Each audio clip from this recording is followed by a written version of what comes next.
Hapo safi. Wewe Simba alafu na Simba mwenzako.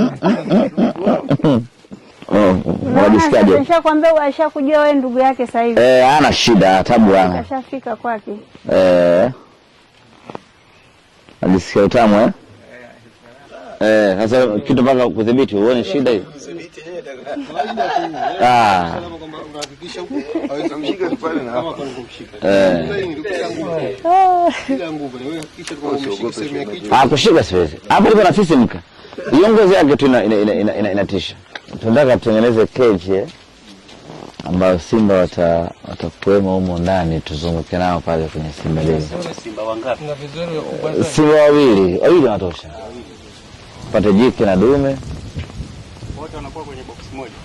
Wanaweza kaa box moja. Ukate partition. Inabidi ukapate ili wasikae sehemu moja, yani wale na partition. Kazi huku aviola huku. Uwanja Uhuru tunajua. Kama utaingia kwenye mjingoni. Tunaenda kuonesha wanakuwa wamekaa jukwaani kule. Alafu hii inapita kwenye ile sehemu ya kukimbilia ile. Nazunguka tu mara moja basi.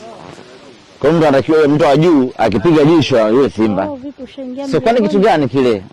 Mtu anilete maswali. Kwa hiyo inamaanisha wewe minyororo inafungiwa kwenye keji, sio kwenye mnyama, si ndio? Kwenye keji. Hapo sawa. Alafu yeye pia anaweza kusimama hapo kwenye keji. Usimuone kama keji juu imefungwa. Mmoja keji.